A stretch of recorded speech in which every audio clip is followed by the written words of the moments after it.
Semoga Allah Ta'ala mengampuni saya. Marilah kita mengingat firman Allah Azza wa Jalla dalam Al-Quran surat Luqman. Dan sederhanakanlah kamu dalam berjalan, dan lunakkanlah suaramu. Sesungguhnya, seburuk-buruk suara ialah suara keledai. Surat Luqman ayat 19. Apa yang buruk dengan suara keledai? Suara yang keras, tidak enak didengar, serupa membentak. Tidak patut kita menggunakan suara semacam ini pada saat berbicara, meskipun kepada anak-anak kita.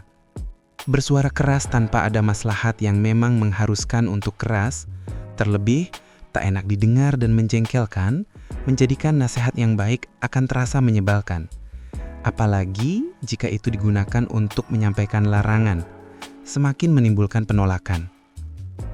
Banyak orang tua maupun guru yang begitu buruknya melihat larangan, seolah larangan itu mematikan sel-sel otak dan bahkan jutaan sel pula.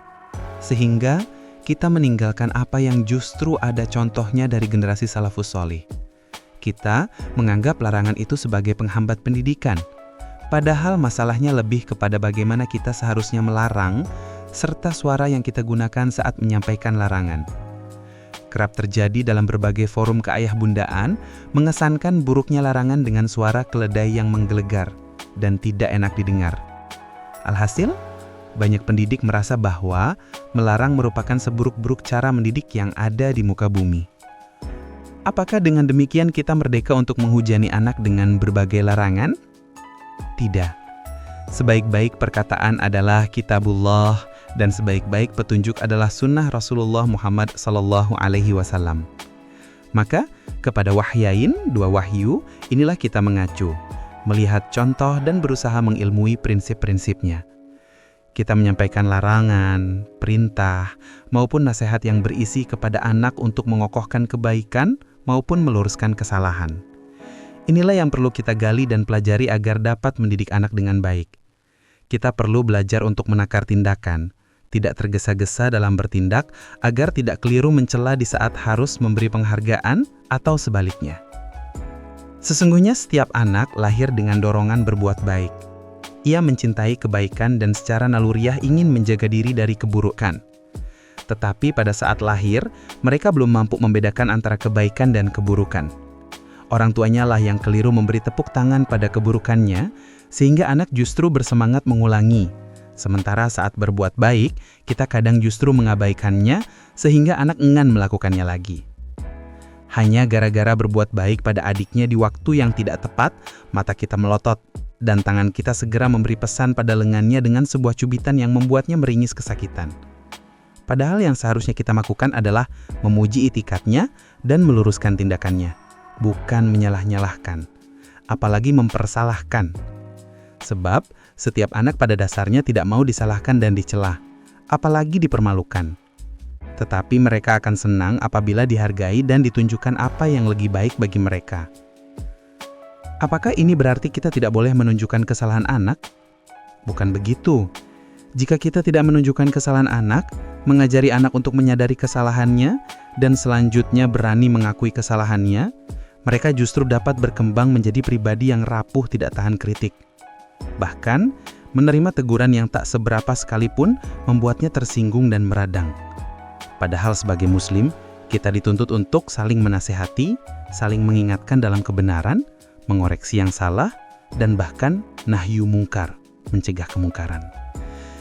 Jika anak-anak tidak dididik untuk menerima dan mengakui kesalahannya, maka sulit sekali mereka menerima teguran dari sesama muslim, yang paling halus sekalipun.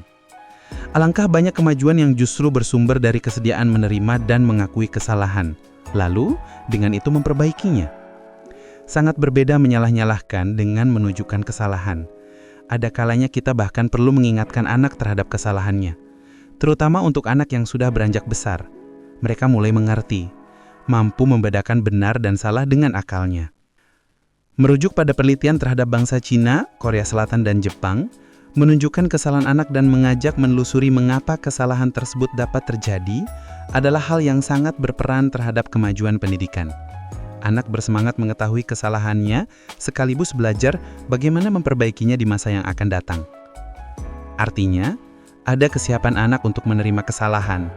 kesiapan teman-teman sebaya untuk menerima sebagai hal yang dapat terjadi pada siapapun, ada dukungan dari lingkungan untuk belajar dari kesalahan, termasuk dari teman-teman sebaya, dan ada umpan balik dari guru. Jadi bukan sekedar menunjukkan kesalahan, apalagi hanya sekedar menyalah-nyalahkan saja. Sulit bagi anak menerima kesalahan, bahwa dirinya melakukan kesalahan jika kita menyampaikannya dengan nada mencemooh. Sulit pula bagi anak mengakui kesalahan jika kita tidak membiasakan menerima kritik. Hanya memuji tanpa memberikan koreksi justru dapat menjadikan anak mudah tersinggung jika ditunjukkan kesalahannya. Begitu pula jika anak terlalu sering memperoleh kritik.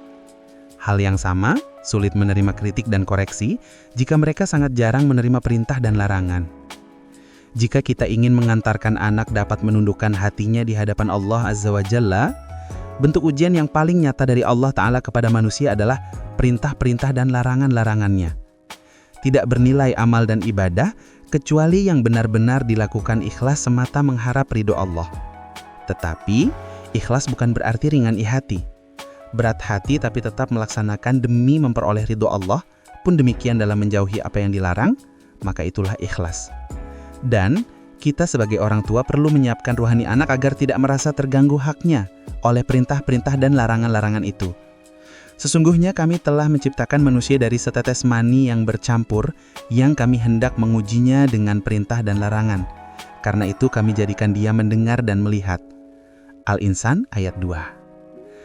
Nah, meskipun demikian, terlalu banyak memberikan perintah dan larangan tanpa memberi kesempatan untuk berbincang bersama maupun bertukar pikiran dapat menjadikan kehilangan inisiatif-inisiatif produktifnya. Sesungguhnya, segala sesuatu yang melampaui batas akan keluar dari kebaikan.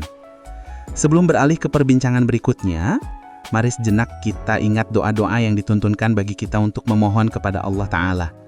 Di antara doa tersebut, ada yang menggunakan kalimat larangan.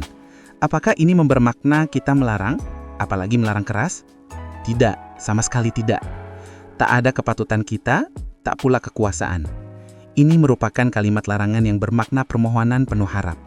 Dalam mendidik anak, kita pun dapat menyampaikan kalimat-kalimat larangan yang bermakna harapan kepada anak-anak kita. Wallahu a'lam bishawab. Semoga bermanfaat. Diangkat dari kolom parenting di majalah Hidayatullah karya Muhammad Fauzil Adzim. Terima kasih bagi yang sudah like, komen, subscribe, dan share.